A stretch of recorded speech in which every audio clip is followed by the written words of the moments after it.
ನಮಸ್ಕಾರ. ಇಂದಿನ ಈ ವಿಶೇಷ ವಿವರಣೆಗೆ ಸ್ವಾಗತ. ಬನ್ನಿ ನೇರವಾಗಿ ವಿಷಯಕ್ಕೆ ಹೋಗೋಣ.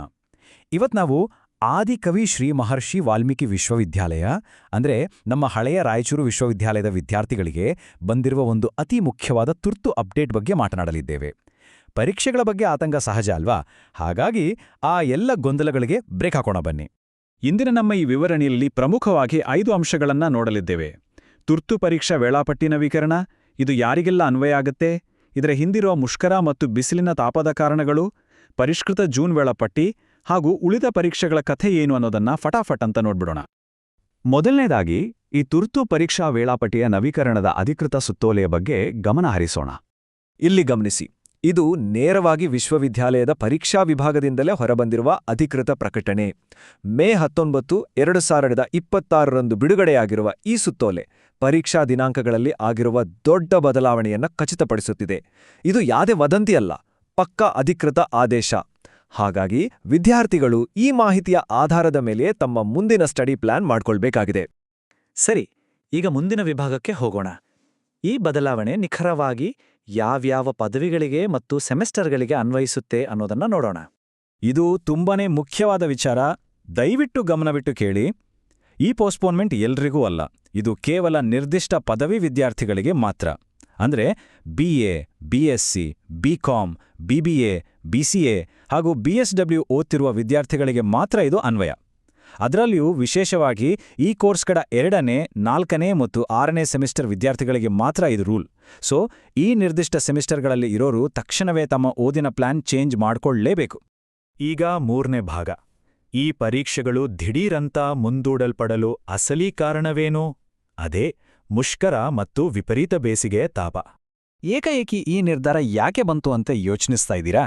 ಇಲ್ಲಿ 2 ಪ್ರಮುಖ ಸಮಸ್ಯೆಗಳು ಎದುರಾಗಿವೆ. ಒಂದು ಕಡೆ ನಮ್ಮ KSRTC ಬಸ್ಸುಗಳ ಮುಷ್ಕರ.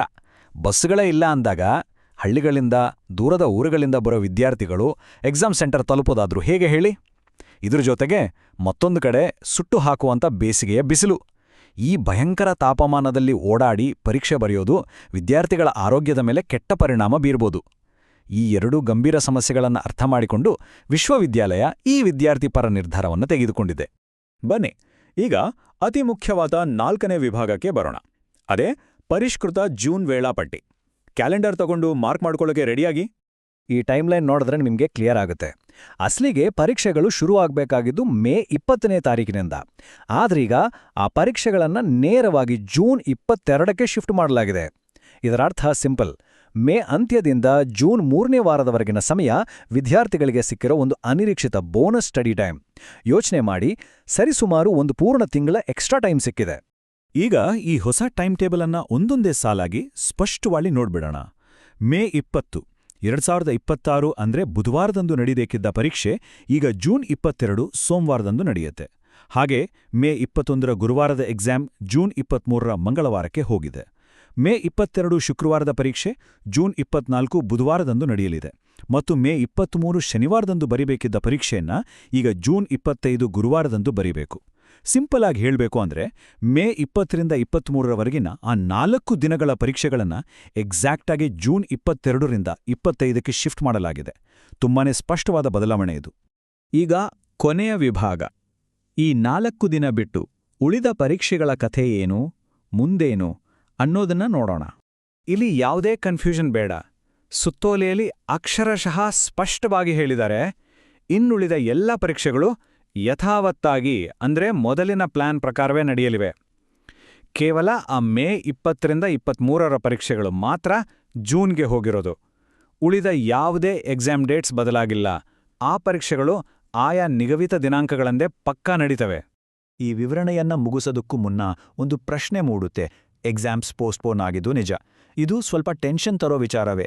ಆದರೆ ಈ ಅನಿರೀಕ್ಷಿತವಾಗಿ ಸಿಕ್ಕಿರೋ ಒಂದು ತಿಂಗಳ ಟೈಮ್ ನಿಜಕ್ಕೂ ಒಂದು ಬಂಗಾರದಂಥ ಅವಕಾಶ ಅಲ್ವಾ?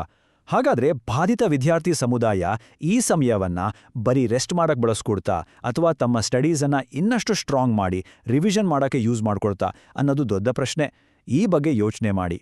ಈ ವಿವರಣೆಯ ಜೊತೆಯಾಗಿದ್ದಕ್ಕೆ ಧನ್ಯವಾದಗಳು.